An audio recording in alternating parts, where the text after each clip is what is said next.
I didn't walk into that karate dojo looking for a fight. If anything, I was looking for silence, peace, maybe even redemption. But the moment I stepped inside with my worn-out sneakers and no-name gym bag, I knew exactly what they saw. A middle-aged woman with a soft voice and a softer belly, a try-hard, a joke. You could feel it in the air, the way conversation dipped just slightly when I walked in. The sideways glances, the too tight smiles. I've seen it before. It's a face people wear when they think they're better than you, but they're too polite to say it out loud. Except politeness wears thin fast, especially around people who think the mat is their throne. The receptionist, clipboard girl I call her, looked me up and down like I was an expired coupon.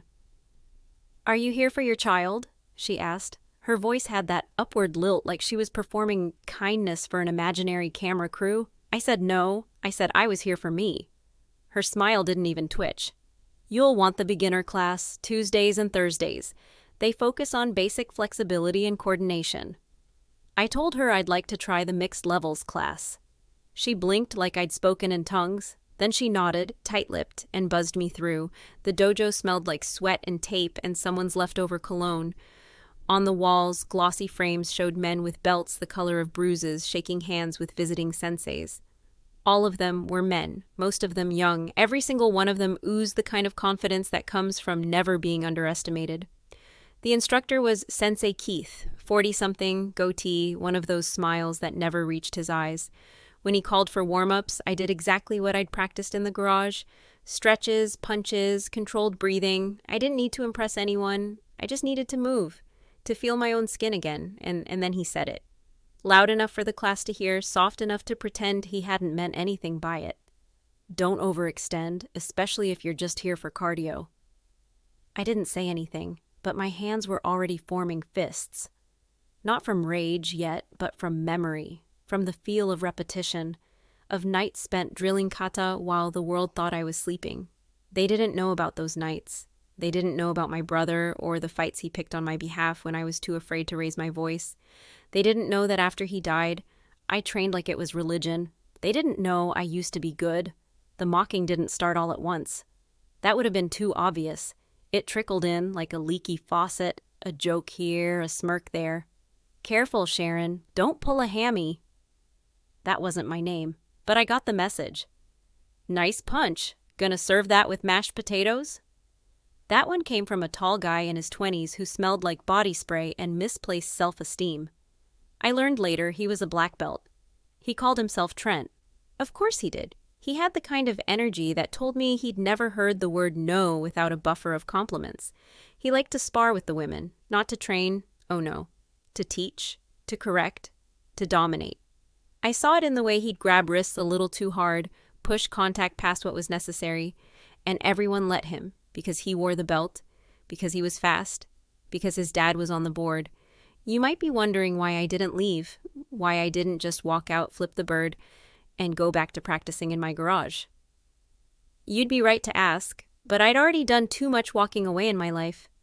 I walked away when they laughed at me in high school, when my ex told me I was too intense and not fun anymore, when my manager said I was great with people but not quite leadership material.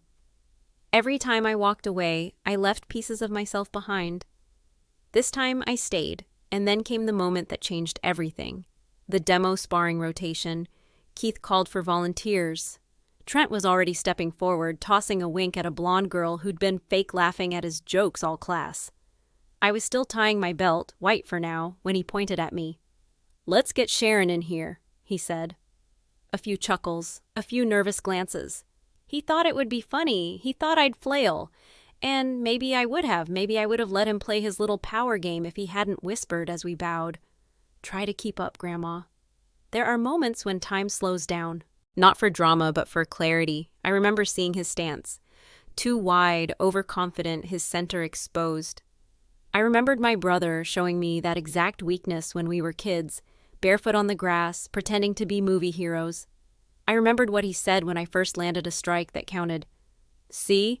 It's not about being strong. It's about seeing the moment before it happens, coincidental." The timer beeped. Trent smirked. And in the next 15 seconds, everything changed. He came in fast, too fast. The kind of speed that's meant to overwhelm, to make you forget your training and react on instinct. His instinct. His first strike was textbook aggressive. A snap kick aimed high, flashy, unnecessary. He expected me to dodge and stumble, maybe fall. I didn't. I stepped in, not back. The sole of his foot barely grazed my shoulder as I slid inside his guard. Close enough to smell his arrogance, close enough to end this. I didn't even hit him hard. Just clean. A palm strike to his solar plexus, perfectly centered. The sound he made wasn't loud, more like a cough that didn't quite finish. His feet left the mat for half a second before his body crashed backward. The room went dead quiet. Even the fluorescent lights seemed to dim for dramatic effect. And I just stood there, breathing through my nose, letting the silence hold. Keith was the first to speak. Okay. Reset. Let's try that again. Maybe go lighter. He was flustered, trying to make sense of what just happened. Trent scrambled to his feet, coughing, red in the face. Not from the hit, but from humiliation. He nodded, but his eyes weren't on me anymore. They were on the floor, on the mirrors, anywhere but here. The audience of students around us had turned to statues, some impressed, some confused, some, I could tell, were thrilled to see him brought down a peg, but it didn't stop there. After class, I grabbed my bag and started to leave when clipboard girl, Rebecca, I later learned, stopped me. Her smile was different this time. Less canned, more curious. "Hey, where'd you train before?" she asked. I hesitated. Mostly by myself, some backyard drills a little under my brother years ago. She blinked. "That was a Shoman Uchi, right? I haven't seen that done that clean outside a tournament." I just shrugged. She didn't push. Over the next few weeks, everything changed. At first, I thought they'd ignore me. Freeze me out the way institutions do when someone breaks an unspoken rule. But something else happened. One of the younger girls, Maya, barely 19, fresh to the dojo, started training next to me on purpose, quietly copying my footwork. Another, a woman in her 40s who'd clearly been coming just for fitness, started staying after class to ask questions about form. And then Keith started watching me. Not overtly, but during drills, his eyes would flick to my movement. Sometimes he'd pause the class mid-exercise to review something I had just done. And Trent? He avoided me entirely, wouldn't make eye contact. But I heard him, heard the whispers he started planting. "She's stiff, probably memorized that one move. Fluke." He wanted to erase what had happened, reframe it. He got his chance 2 weeks later. Keith announced a sparring showcase, friendly bouts in front of the studio's sponsors, family, potential students. "Everyone gets a match," he said. "Let's show them what we've built here." Built. As if it were some fortress of technique and tradition, I signed up. So did Trent. The match schedule came out a few days before the event. My name, second on the list. My opponent? Trent. I couldn't help but laugh when I saw it. Out loud, right there on the bulletin board. It was so obvious it was almost cute. He needed a rematch, a rewrite, and Keith was going to give it to him. The night before the showcase, I barely slept, not from nerves, from memory. I lay in bed staring at the ceiling, remembering the last fight I ever had outside a dojo. I was 21, walking home from a bar with a friend when a man, drunk, entitled, stronger than both of us, decided we were objects in his world. I fought him off, bloodied his nose, broke 2 fingers. The cops said I was lucky. My friend called me reckless. And my boyfriend at the time? He told me I had a problem with escalation. I broke up with him that same night. Funny thing is, I believed him for a long time. That I was too much, too serious, too intense, that my instinct to fight made me flawed. But looking back now, I see it differently. I wasn't broken. I was awake. I just hadn't found the right ring to stand in. The day of the showcase, the dojo was full. Not packed, but full enough for pressure. Rows of chairs, people in polos and folding arms, a banner that read, "Excellence through discipline." I wore my same uniform, still white-belted, still creased from the garage cabinet where I kept it folded like scripture. Trent wore a newer G, black belt tied with a perfect knot. He smiled at the crowd, shook hands with a sponsor. He was performing. I was preparing. As we stepped onto the mat, Keith gave us the rules. Light contact, show control, demonstrate form and restraint. His eyes flicked to me when he said restraint, like he was warning a loose cannon. We bowed. Trent leaned in just before the timer started. This time, you're not getting lucky. And maybe that's what did it. The arrogance, the assumption, the need for control masquerading as confidence. In that moment, he didn't see me as a fighter. He saw me as a variable that needed fixing. And I wasn't there to be fixed. The timer beeped. He moved forward. So did I. The mat felt smaller this time. Maybe it was the audience, or maybe it was the pressure thickening the air. Trent opened with a series of fast jabs, meant to test my reflexes, to overwhelm. I blocked without flinching, stepping just enough to redirect his strikes without feeding them my energy. I wasn't there to win on his terms. I was there to end the conversation. He threw a spinning back kick. Flashy again. He liked those. But I'd studied them, practiced responses in the mirror until my thighs burned. I stepped into his blind spot and swept low, not to hurt, but to shift the balance. He stumbled. His footing faltered. And I saw it again, the crack in the armor. His rhythm wasn't invincible, it was rehearsed, memorized, predictable. The audience started reacting now, not with cheers, but with a hush, that kind of silence that only happens when people realize they're witnessing something that shouldn't be happening, but is. I heard a woman whisper, "She's reading him." She was right. We traded for another minute. His strikes more desperate now, less fluid, more brute force. He wasn't sparring anymore. He was trying to prove something. And every move he made told me what scared him most. Not that I'd beat him, but that I'd make it look easy. He feinted left, pivoted right, and lunged with a hook aimed for my shoulder. It was sloppy. Emotion had entered the room, and he'd let it grab the wheel. I ducked, stepped inside, and planted my heel. I don't remember the strike in slow motion. I remember the feeling. My elbow connected with his rib, not to break, but to take the breath out of his lungs and the noise out of the room. He folded, dropped to one knee, gasping, humbled. Human, Keith called it. Match concluded. Excellent control on both buttons. He couldn't look me in the eye.